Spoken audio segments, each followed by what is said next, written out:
少帅，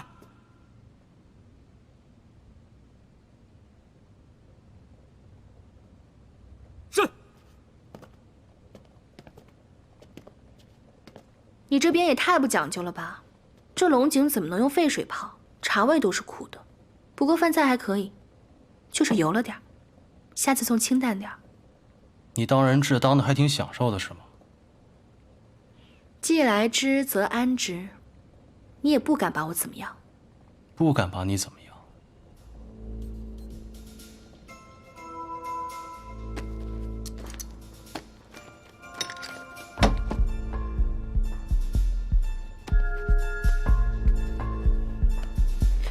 你干嘛？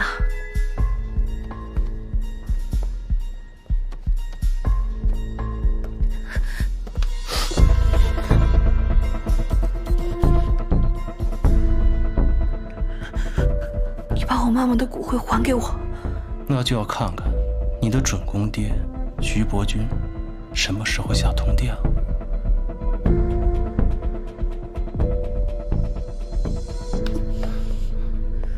你说话别离我这么近，我听得见。好，那你说说，你真的要嫁给徐光耀吗？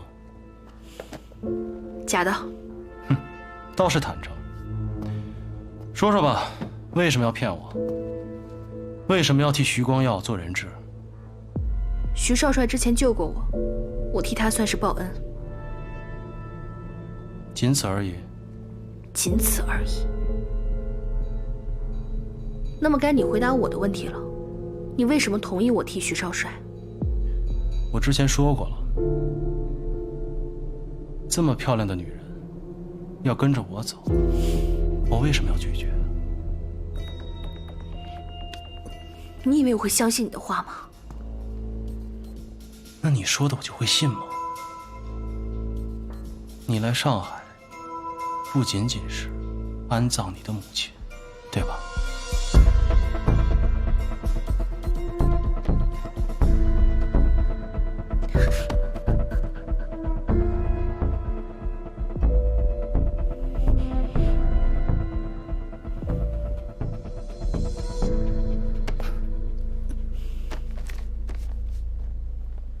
我抽空拜读了一下，其实你才是穆家真正的大小姐。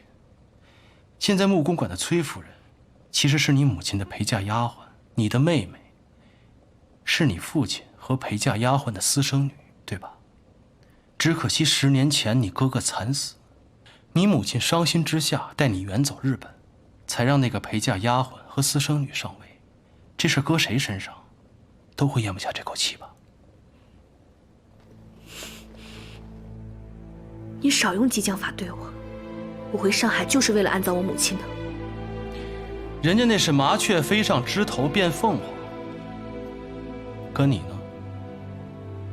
是落草的凤凰不如鸡。你这种寄人篱下的日子该怎么过，我都替你发愁啊。我劝你还是好好担心你自己吧。如果徐督军不发通电，我看你怎么办？夫妻一场，你都自身难保了，还担心我？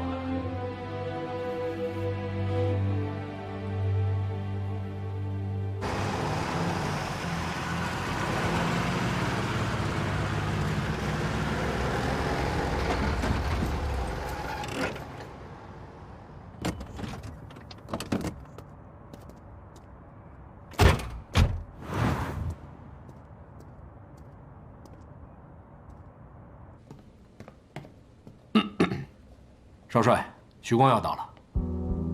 我今天运气真好，把他带上来。是。徐少帅，请。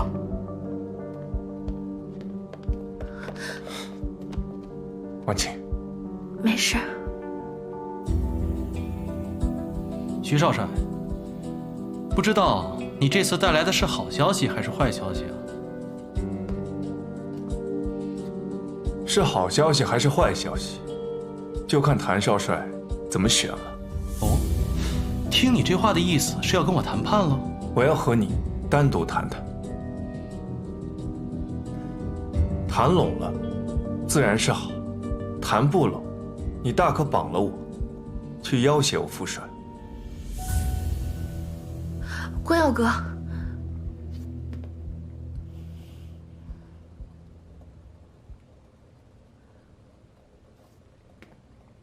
怎么，我敢来，谭少帅竟不敢谈吗？你这样以下犯上，我父帅肯承认你，还保举你出任上海司令，已经是宽宏大量。你想坐稳这个位子，交权是你唯一的出路。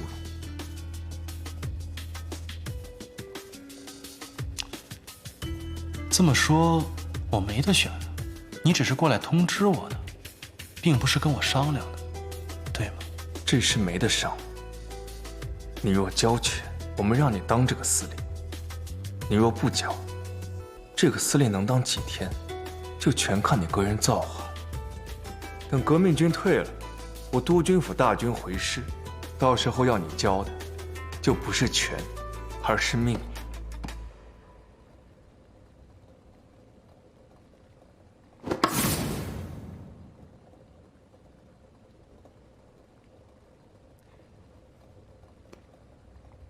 看来我真没得选了。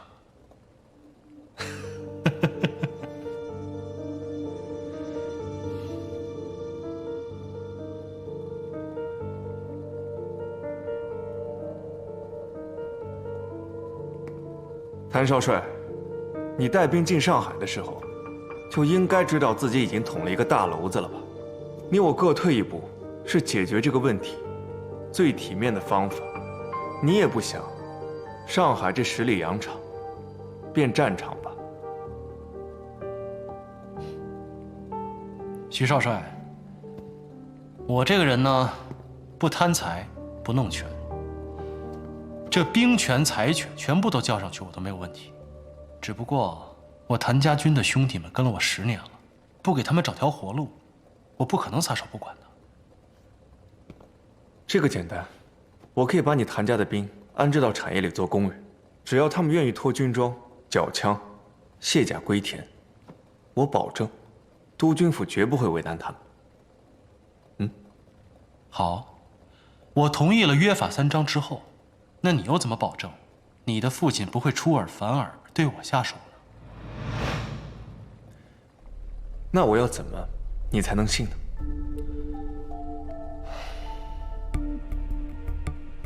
这样，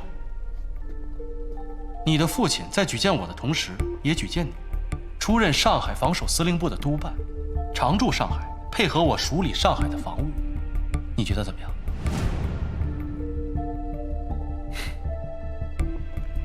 谭少帅，你是要我当你的人质吗？哎呀，许少帅，我拿你当兄弟。再说了，这上海鱼龙混杂，门道这么多，在咱们司令部，我不得找一个体面的人充充门面，不是吗？我若答应，你便与我约法3章，自然一一照办。好，这个督办我当。哎，这就对了嘛。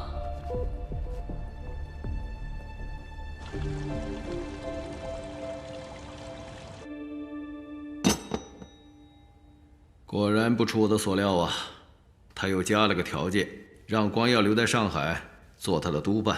哦，并且要求我和裴督军联合通电。裴督军，你意下如何呀？那就得看穆公的诚意了。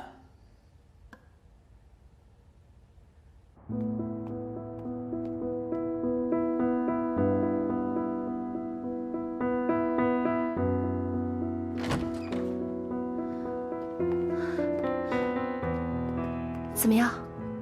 放心吧，很快你就可以回家了。你们都谈了什么？这个你不必管。总之，事情解决了。谢谢你啊，为了我这么一个小人物，还冒险去谈判。谁说你是小人物了？大家都很担心你，不然的话，姓谭的又不是傻子，他怎么能同意你代替我来做人质呢？那是因为他不知道，本来和你跳开场舞的应该是婉婷。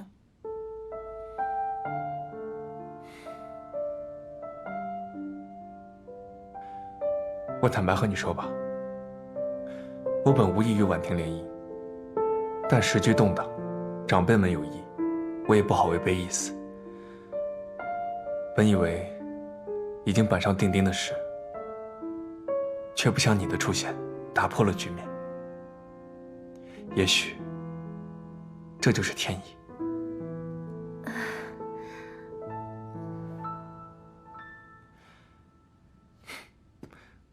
我和副帅打过电话了，等通电出来，我就带你回家。